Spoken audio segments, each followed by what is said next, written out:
ബാങ്കിൽ നിന്ന് ജപ്തി നോട്ടീസ് വന്നിട്ടുണ്ട്. നമ്മൾ പൈസ അടച്ചില്ലെങ്കിൽ അവര് വീട് ജപ്തി ചെയ്തോണ്ട് പോകും. ഞാൻ പോണേ പോട്ടെ. ഞാൻ ഇങ്ങോട്ട് തിരിച്ചു തരാനൊന്നും പോകുന്നില്ല. പിന്നെ തന്നെ ഇപ്പൊ ഈ വീട് വീട് ജപ്തി ചെയ്താൽ ഞങ്ങൾ പിന്നെ എങ്ങോട്ട് പോകും? നിന്റെ പഠിത്തത്തിന് വേണ്ടി ലോൺ എടുത്തതാ. ആഹാ, അപ്പൊ എന്റെ പഠിത്തത്തിന് ചെലവാക്കി കണക്കൊക്കെ നന്നായിട്ട് കെട്ടിവെച്ചിട്ടുണ്ടല്ലേ? അതെ, എന്റെ പഠിത്തത്തിന് വേണ്ടി മാത്രമല്ല, ആ പൈസയുടെ പകുതി മുക്കാൽ അച്ഛന്റെ ഓപ്പറേഷന് വേണ്ടിയിട്ടല്ലേ എടുത്തിട്ടുണ്ടായിരുന്നേ അല്ലേ? മാത്രമല്ല, എനിക്ക് വേണ്ടി ചെലവാക്കിയ കാശിന്റെ ഇരട്ടിയുടെ ഇരട്ടി ഞാനിവിടെ നിങ്ങൾക്ക് വേണ്ടി തന്നിട്ടുണ്ട്. വീണ്ടും ഞാൻ ഇതിന്റെ ബാധ്യത ഏറ്റെടുത്ത് നടക്കണമെന്നാണോ പറയണത്? അത് കൊള്ളാലോ. എനിക്ക് അസുഖം വന്നുള്ളതല്ലേ, അല്ലെങ്കിൽ ഞാൻ ആരെയും ബുദ്ധിമുട്ടിക്കുന്നില്ല.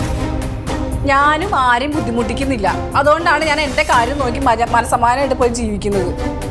നിങ്ങൾക്ക് ഒരു മഞ്ഞച്ചരടിന് പോലും ഗതി ഉണ്ടായിരുന്നില്ലല്ലോ എനിക്ക് വാങ്ങിച്ചു തരാനായിട്ട്. അതുകൊണ്ടല്ലേ ഞാൻ ജീവിതം സ്വന്തമായിട്ട് കണ്ടുപിടിച്ചത്. അതെ, ഒരു കാര്യം ഞാൻ പറഞ്ഞേക്കാം.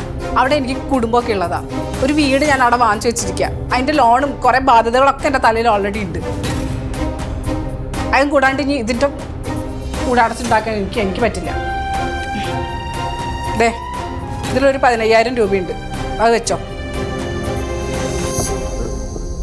മോള് തന്നെ വെച്ചോ. അന്യ തട്ടിക്കിടന്ന് കഷ്ടപ്പെടുകയല്ലേ. ഞങ്ങളെ ഇവിടെ നിന്ന് ഇറക്കി വിട്ടാൽ നമ്മൾ കടത്തിന്റെ കിടന്നു. എടി, ആവുന്ന കാലത്ത് കഷ്ടപ്പെട്ട് പണി ചെയ്തത് കൊണ്ടാ നീ കടല് കടന്നു പോയി പഠിച്ച് ഇപ്പൊ ഞങ്ങളുടെ മുന്നിൽ ഇങ്ങനെ വന്ന് നിന്ന് പറയാനുള്ള തന്റെ ഇടം ഉണ്ടായത്. അമ്മയ്ക്കെന്താ ദേഷ്യം വരുന്നുണ്ടോ എന്നോട്?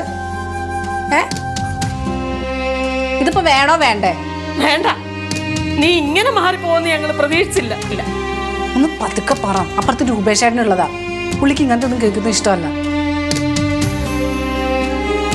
അഹങ്കാരത്തിന് ഒരു കുറവുമില്ല. വേണ്ടല്ലോ ഇത്? വേണ്ട. നമ്മുടെ മോള് തന്നെയാണോ ഇത്?